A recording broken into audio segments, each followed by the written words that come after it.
भगवान, एक साधारण जीव सर्वशक्तिमान भगवान से प्यार कैसे कर सकता है? क्यों अपने बाप से प्यार नहीं कर? ऐश्वर्यशाली महामहिमा में उत्पत्तिम च विनाशम च भूतानामा गतिम गतिम वेति विद्याम अविद्याम खष्टारो भगवान, सबके लिए भगवान है, लेकिन मेरे लिए प्रीतम है, मेरा प्यारा है, मेरा लाडला है, मेरा दोस्त है। अभी भक्ति का रंग नहीं आया इसलिए आप ऐसा कह रहे हो। वो सबके लिए बड़े, हमारे लिए बड़े नहीं। हमारे लिए हम जैसा चाहेंगे वैसा वो करेंगे। जोई जोई प्यारो करे सोई मोई भावे, भावे मोई जोई सोई सोई करे प्यारे। ऐसा थोड़ी है। वो तो दोस्ती करने के लिए तैयार है, तुम दोस्त बन जाओ उनके, फिर देखो निहाल हो जाओगे। इतने बड़े परमात्मा के दोस्त बन गए तो फिर मस्त हो जाओगे। अभी तो समझ में नहीं आ रही। भाई हमारा पिता है या हमारी माता है, या हमारा मित्र है या हमारा पति है, कोई भी हो, अगर हमारा संबंध है तो किसी भी पद पे हो, वो पद दुनिया के लिए, मेरे लिए तो मेरा प्यारा है ना। तो भगवान तुमेव माता च पिता तुमेव, तुमेव बंधुश्च सखा तुमेव, तुमेव विद्या द्रविणं तुमेव, तुमेव सर्वम मम देव देव। कोई एक संबंध भगवान से मान लो, फिर आपको अनुभव होने लगेगा भगवान आपके कितने नजदीक हैं और भगवान आपको कितना प्यार करते हैं। रोहित शर्मा जी राजस्थान से।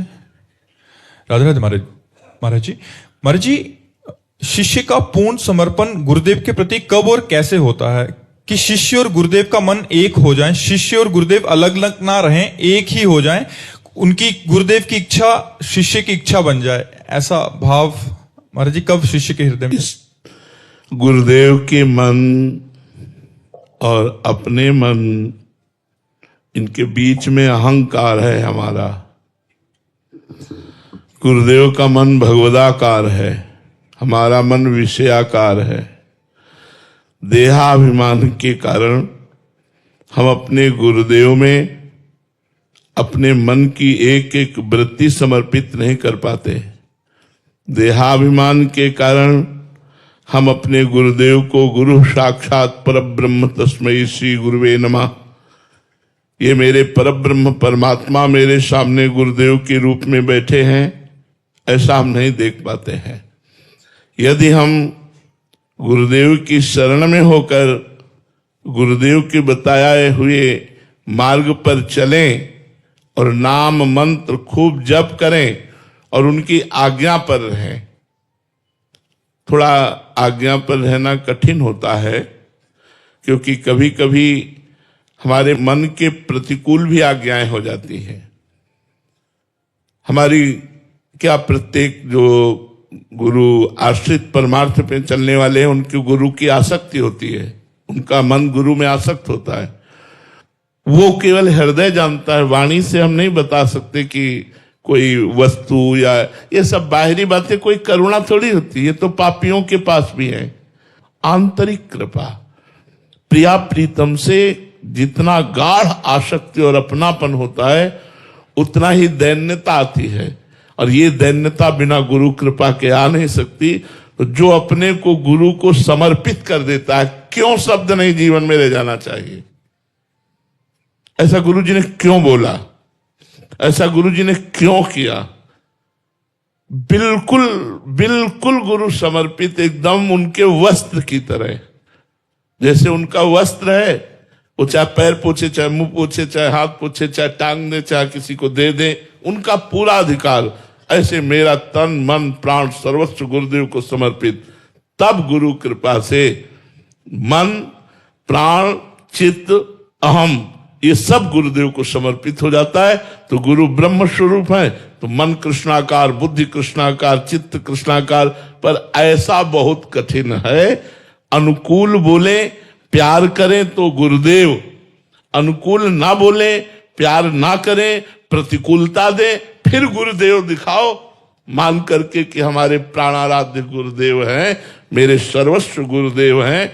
वो भले हमारे साथ व्यवहार कड़वा कर रहे हैं, लेकिन जरूर कोई हमारा रोग ऐसा है जिसके लिए कड़वी औषधि की जरूरत है। बड़ी कृपा हम पर गुरुदेव की। ऐसा जो शिष्य है देहाभिमान त्याग कर दैन्य होकर गुरुदेव की आराधना के द्वारा वो गुरुदेव स्वरूप ही हो जाता है। ब्रह्मविद ब्रह्मयु भवति, जो ब्रह्म को जान जाता है वो ब्रह्म स्वरूप हो जाता है। ऐसे जो गुरुदेव को जान जाता है वो गुरुदेव स्वरूप हो जाता है। बड़े भाग्यशाली हैं जो अपने गुरुदेव की आज्ञा पर, गुरुदेव की आराधना पर लगे हैं। गुरुदेव मूर्तिमान प्रगट भगवान ही नर रूप धारण करके आपके लिए, आपके कल्याण के लिए वो ऐसी चेष्टाएं कर रहे हैं। इसलिए हमको बिल्कुल अधीन रहना चाहिए गुरु की। गुरु की अधीनता ही गुरु की वस्तु की प्राप्ति का स्वरूप है। मनीष दास जी बिहार से। राधे राधे महाराज जी। महाराज जी, मैं पिछले कई महीनों से आपकी अमृतमय वाणी का श्रवण कर रहा हूं और उसे अपने जीवन में उतारने का भी प्रयास कर रहा हूं। महाराज जी, आपसे दूर रहते हुए भी मैं आपके सानिध्य का अनुभव कैसे कर सकता हूं? ऐसे कौन सा आचरण, सेवा या साधन करूं जिससे आप सदैव मुझ पर प्रसन्न रहें? अगर हम कहते हैं राधा और आप राधा राधा रटोगे तो आप देखोगे प्रेमानंद आपके दिमाग में बैठा रहेगा। आपका दिमाग प्रेमानंद में हो जाएगा। बाबा ने ऐसा कहा है, बाबा ने ऐसा कहा है, नहीं ये नहीं करना, बाबा ने मना किया है। वो दिमाग का चिंतन बदल जाएगा। और राधा राधा कहो तो तुम्हें हर समय हमारे सानिध्य का अनुभव होगा। और राधा राधा कहोगे तो परम कल्याण हो जाएगा। राधा राधा कहोगे तो इस लोक और परलोक के सारे सुख प्राप्त हो जाएंगे। संतों का संग उनकी आज्ञा का पालन करते हुए किया जाता है। अगर आप हमारे समीप रहें, हमारी आज्ञा का पालन न करें तो आप हमारे संग नहीं हैं, आप हमसे दूर हैं। पर आप हमारी आज्ञा का पालन करते हैं तो आप हमारे संगी हैं, आप हमारे मित्र हैं, आप हमारे प्रिय हैं। हम आप दो नहीं हैं, हम एक ही हैं। ऐसा अनुभव होने लगे। महाराज जी, गुरु आज्ञा का पालन हो रहा है, इसका कोई थर्मामीटर है क्या? हाँ, हमारे अंदर दोषों की कमी होने लगेगी और गुणों की वृद्धि होने लगेगी और गुरुदेव के प्रति अपार प्रेम बढ़ने लगेगा। जब इष्ट का चिंतन होगा तो गुरुदेव का चिंतन आ जाएगा और रोना आ जाएगा कि मैं अधम कहाँ था, आज मेरे गुरुदेव ने कृपा करके मुझे कहाँ पहुंचा दिया। बलिहारी गुरु आपने, बलिहारी है, बलिहारी। वो प्रतिपल गुरुदेव की शरणागति होते हुए भी शरणागत होता रहे। रात दिन वो मस्ती में रहने लगता है। देखता है गुरुदेव मेरी रक्षा कर रहे हैं, देखता है गुरुदेव मेरे साधन को बढ़ा रहे हैं, देखता है वो कि गुरुदेव हमारे साथ है। ऐसा अनुभव होने लगता है। प्रतिपल गुरुदेव का प्यार, दुलार, वचन, आज्ञा, रूप ये हर समय साथ रहता है। उनके बल से कह रहा हूं। तो हम जाते जरूर हफ्ते में एक दिन है, लेकिन निरंतर गुरुदेव की कृपा अपनी गोद में लिए हुए है। गुरुदेव की कृपा हमारा पोषण कर रही, गुरुदेव की कृपा हमारी रक्षा कर रही, गुरुदेव की कृपा हमें परमार्थ में बढ़ा रही है। महाराज जी, एक तो गुरुदेव के वचनों के द्वारा हम आंकलन लगाते हैं कि गुरुदेव के प्रतिकूल है, ये नहीं करना चाहिए। और भी कोई ऐसा है कि हृदय में जैसे आनंद हो जाना या हृदय में जलन होना, ये भी सूचक है कि हम गुरुदेव की... हाँ, जब आप गुरुदेव की आज्ञा के विरुद्ध होंगे तो जलन पैदा हो जाएगी। और जब भले वो आज्ञा नहीं करी लेकिन वो कार्य गुरुदेव के अनुकूल है तो आपका हृदय आनंदित हो जाएगा। आपको गुरुदेव ने वो बात कही नहीं है लेकिन वो बात आप कर रहे हैं और आपका हृदय आनंदित हो रहा है तो गुरुदेव की आज्ञा है। और जो क्रिया करने पर अशांति, जलन, चिंता पैदा हो जाए तो जान लो ये गुरु विरुद्ध क्रिया है, इसमें हमारे से कोई त्रुटि हो रही है। ये संकेत है अंदर का। आत्मानंद और विषयानंद, इन दोनों में बहुत अंतर है। जो आत्मानंद की तरफ चलता है उसको ये अनुभव होता है, विषयानंद में लगे हुए जीवों को ये अनुभव नहीं होता है। और उस त्रुटि को कैसे सुधारा जाए महाराज जी? फिर उसी समय ज्ञान आ जाएगा। उर्पेरक रघुवंश विभूषण, हृदय में ही भगवान बैठे हुए हैं गुरुदेव। अखंड मंडलाकारम व्याप्तम, तुरंत तुम्हारे अंदर सूत्र आएगा, अच्छा ऐसे ऐसे, और हृदय शीतल हो जाएगा। गुरुदेव का ध्यान किया, वो बात हृदय में आ गई। गुरुदेव केवल एक जगह बैठे हुए थोड़ी हैं, सबके हृदय में बैठे हुए गुरुदेव। अखंड मंडलाकारम व्याप्तम चराचरम तत्पदम दर्शितम तस्मै श्री गुरुवे नमः। जो चर अचर में व्याप्त है वही गुरुदेव भगवान है, वही परमात्मा है, वही ब्रह्म है। योगेश कौशिक जी गोवर्धन से। राधे राधे महाराज जी। महाराज जी, श्री जी ने मुझे भजन करने का समय दे दिया है, अब कुछ मांगने की इच्छा नहीं होती। बाबा, भजन को बचाए रखने के लिए मैं क्या करूं? संतों का संग भजन प्रारंभ भी कराता है, भजन बचाता भी है और भजन को पचाता भी है। यदि हमें भगवत प्रेमी महात्माओं की सेवा और संग प्राप्त हो जाए तो उससे भजन प्रारंभ भी होता है। भजन न होई संग बिनु, और भजन बिना नहीं प्रेम। छिन्हो भजन छाड़िए, धरिए ध्रुव यह नेम।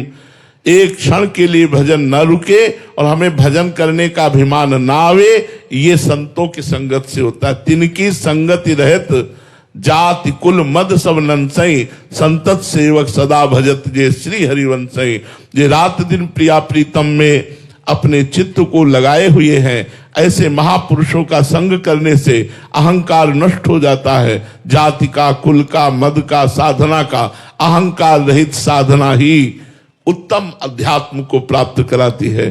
तो हमारा भजन जब नष्ट होता है, उसका मूल कारण होता है अहंकार।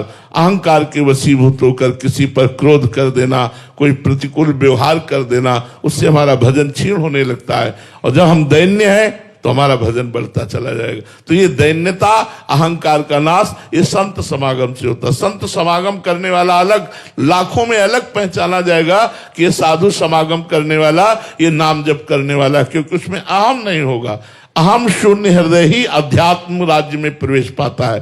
अहंकारी बाहरी व्यवहारों में केवल दिखावा कर सकता है, अंतर राज्य में प्रवेश नहीं करता। अंतर राज्य में जब तक प्रवेश नहीं होता, तब तक कोई वास्तविक बात बनती नहीं है। इसलिए अंतर्मुख होकर समस्त इंद्रियों को अंतर चिंतन में लगाना, ये संत संग की कृपा से होता है।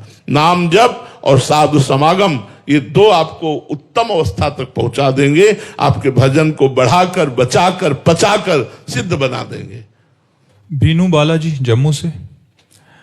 महाराज जी, हम मुख से तो कहते हैं कि हम ठाकुर जी के हैं, पर हृदय से शरणागति का अनुभव नहीं हो पा रहा। महाराज जी, सच्ची शरणागति कैसे प्राप्त? नाम जप करो, नाम जप। धीरे धीरे नाम जप से पहले नाम जिह्वा में आता है, फिर कंठ में आता है, फिर हृदय से चलने लगता है। जब नाम हृदय से चलता है तो प्रतिपल एक एक वृत्ति भगवान की शरण में होने लगती है। बड़ा आनंद का मार्ग भाई, बड़े आनंद का मार्ग है। लोग परलोक सब सुधर जाएंगे, आप बिल्कुल चिंता न करें। आप जबान से केवल बोले मैं प्रभु आपकी शरण में हूं और नाम जप करो। देखो ये जबान वाली बात कंठ में, और कंठ से हृदय में, हृदय से रोम रोम में फैल जाएगी। और एक दिन ऐसा आएगा कि हृदय से आप भगवान की शरण में होंगे। आप चलिए, प्रारंभिक यहीं से होता है। आप चलिए, खूब नाम जप कीजिए और वाणी से बार बार कहते रहिए, हे हरि, हे प्रभु, मैं आपकी शरण में हूं। फिर आप इसका चमत्कार देख लीजिए। न्योनिका शर्मा जी दिल्ली से। महाराज जी, आपने एक वार्तालाप में कहा था कि अगर आंतरिक वृंदावन जाग जाए तो बात ही कुछ और है। महाराज जी, आंतरिक वृंदावन का भाव क्या है? देखो, अभी हम वृंदावन आए हैं तो हमें ईट पत्थर दिखाई दे रहा है, सब लौकिकता दिखाई दे रही, स्त्री पुरुष दिखाई दे रहे हैं, पापी पुण्यात्मा दिखाई दे रहे हैं। लेकिन जब दिव्य वृंदावन प्रकट होगा तो अनंत महिमाशाली कुंज निकुंजे प्रिया प्रीतम सहचरिया, इसके अलावा और कुछ नहीं। खग मृग पशु पंछी, वो वृंदावन की लताओं की शोभा, वो जमुना रसरानी की शोभा, प्रिया प्रीतम गलबहिया दिए हुए बेहरण, ये वृंदावन है यही वृंदावन। लेकिन नयन अछत दिखत नहीं, ये माया कर रूप। पहले भजन के द्वारा इसका अंतर ध्यान होना चाहिए, माया के रूप का अंतर ध्यान हो, तब चिदानंद वृंदावन इसी में है, यही है। पर अभी माया के नेत्र होने के कारण हम चिदानंद वृंदावन को नहीं देख पा रहे हैं। आराधना यहीं से हमारी प्रारंभ हुई है और यही अनुभव होगा कि यही वृंदावन अपने चिदानंद रूप को प्रकाशित कर देगा। राजवीर जी दिल्ली से। महाराज जी, मैं प्रहलाद जी जैसी दृष्टि कैसे लाऊं? जी, मुझे हर दिशा में, हर प्राणी में प्रभु ही प्रभु दिखें। भगवान के द्वारा दी जाती है। प्रहलाद जी 5 वर्ष की अवस्था में जिस कोटि के महापुरुष हैं, हृदय कांप जाए उनकी स्थिति देखकर। यहाँ कोई 10-20 थप्पड़ मार दे, अपमानित कर दे, तो भगवान से प्रश्न करने का मन आ जाएगा कि आप कहाँ थे, आपने रक्षा नहीं की। प्रहलाद जी को कितना कष्ट दिया गया। 5 वर्ष की अवस्था, त्रिभुवनपति हिरण्यकश्यप विरोध में, और मुस्कुराहट के सिवा कभी शोक नहीं, और कभी हरि से पूछा नहीं कि मुझे आग में जलाया जा रहा है, मुझे विष पिलाया जा रहा है, आपके कारण ऐसा क्यों हो रहा है, आप क्यों नहीं रोक देते? कभी नहीं। उन्होंने ये नहीं कहा कि नरसिंह रूप में प्रकट हो जाओ, नहीं, उन्होंने कहा खंबे में भी हैं, आप में भी हैं, चराचर जगत में भी। ऐसा महापुरुष, हम तो उनकी चरण रज की केवल आराधना करते हैं। प्रहलाद जैसा बन पाना तो प्रहलाद ही है, दूसरा कोई नहीं हो सकता। हाँ, प्रहलाद जी जैसी भगवान की कृपा जिस पर हो जाए वो प्रहलाद जैसा भक्त बन जाए। नहीं, आग की ज्वाला में जलाया गया, सर्पों से डसाया गया, विष पिलाया गया, कृत्या प्रकट की गई, तलवार से काटने की कोशिश की गई, हाथियों से रौंदाए गए, उनकी भक्ति में कोई भी किंचन मात्र कमी नहीं आई। और यहां जरा सी विपत्ति आ जाए तो भगवान से प्रश्न कर देंगे कि हम तुम्हारे भक्त हैं, ऐसी विपत्ति क्यों आई, आप रक्षा क्यों नहीं किए? इसका मतलब आपकी बातें सब झूठी है, ऐसा मन में आने लगेगा, अश्रद्धा आने लगेगी। प्रहलाद जी जैसे तो प्रहलाद जी है। देवव्रत सरकार जी ओडिशा से। राधे राधे महाराज जी। महाराज जी, मैं गुरु तत्व और कृष्ण तत्व को समझना चाहता हूं। एक ही है, एक ही है। एको ब्रह्म द्वितीयो नास्ति, एक के सिवा दूसरा कोई नहीं है। जो दूसरा दिखाई देता है वो भी एक ही है। जब तक ये ज्ञान नहीं होता तब तक नानात्व रहता है। गुरु और इष्ट में भेद तब तक दिखाई देता है जब तक अज्ञान रहता है। जहां ज्ञान नष्ट हुआ तो देखो कृष्ण तत्व सर्वत्र व्याप्त है, ऐसे गुरु सर्वत्र व्याप्त है। ब्रह्मानंदम परम सुखदम केवलम ज्ञान मूर्तिम द्वंद्वातीतम गगन सदसम तत्वमस्यादि लक्ष्यम एकम नित्यम विमल अचलम सर्वधि साक्षिभूतम भावातीतम त्रिगुण रहितम सद्गुरुम तम नमामि। यही कृष्ण का स्वरूप है और यही गुरुदेव का स्वरूप है। गुरुदेव और कृष्ण अभेद है, एक ही तत्व है, दो तत्व नहीं है। हर्ष गुप्ता जी। महाराज जी, आपके चरणों में कोटि कोटि प्रणाम।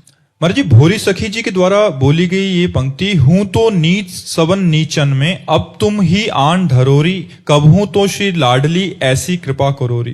महाराज जी, मुझे विचलित कर देते, क्योंकि इतने बड़े महान संत के इतने द्रवित भाव, महाराज जी हम जैसे नीच तो। देखो, जब भक्ति रंग लाती है, अहंकार नष्ट हो जाता है, तो सब में महानता दिखाई देती है और अपने में नीचता दिखाई देती है।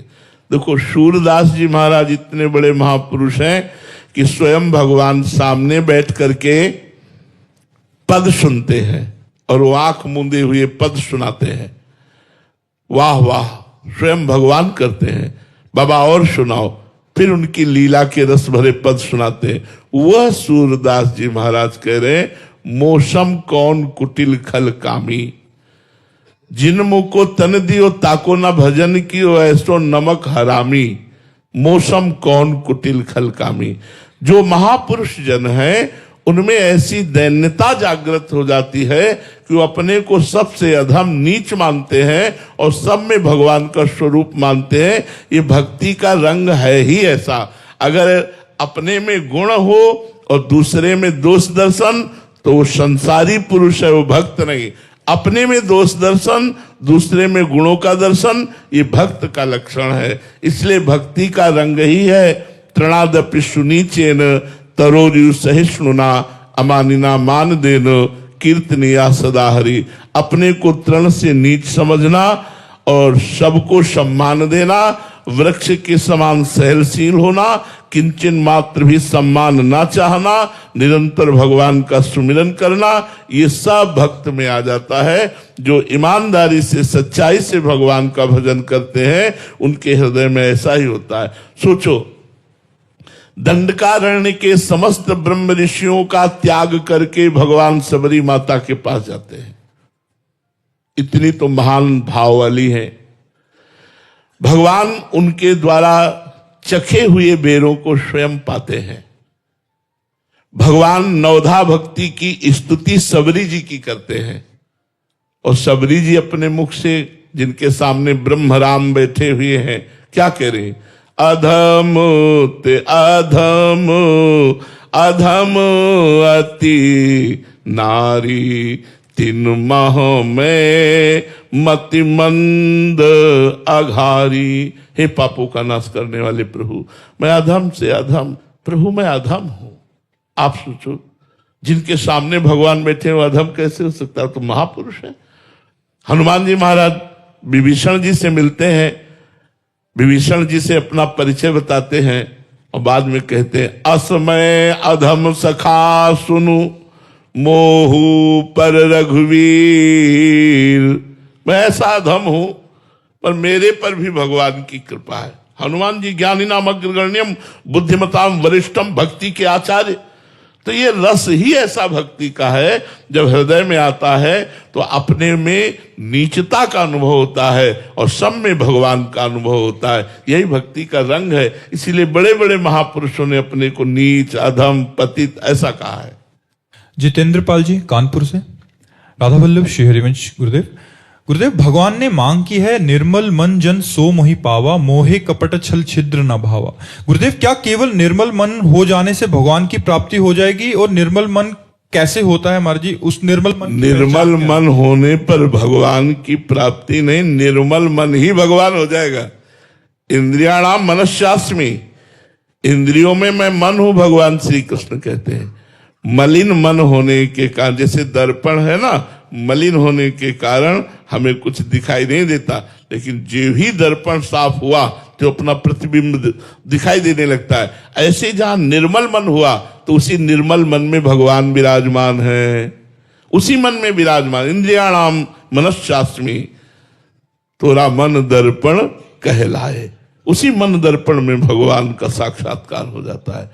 और मन निर्मल करने के सांख्य योग, कर्मयोग, भक्ति योग, अष्टांग योग, ये सब साधन है। ऋषि मुनियों से, साधु महात्माओं से मिलो, उनकी शरण में जाओ, उनके बताए हुए साधन को करो, आपका मन धीरे धीरे निर्मल होने लगेगा। हमारा मन निर्मल हो रहा है महाराज जी, इसकी कोई पहचान है? हाँ, विषय प्रियता खत्म होने लगेगी। जानस तबहि जीव जग जागा, जब सब विषय विलास विरागा। हमारे ऊपर सत्संग का प्रभाव पड़ रहा है, हमें विषय प्रियता अच्छी न लगे, मान सम्मान अच्छा न लगे, भीड़, जय जयकार ये सब अच्छी न लगे। एकांत में बैठ कर के कोई मुझे जाने ना, मैं राधा राधा रटूं और प्रभु के लिए रोऊं, बस ऐसा जीवन व्यतीत करने की जब इच्छा होने लगे तो जान लो भगवान की विशेष कृपा हो गई। प्रेमानंद महाराज जी की वीडियो को देखने के लिए हमारे YouTube चैनल को सब्सक्राइब अवश्य करें और बेल आइकन को दबाना ना भूलें।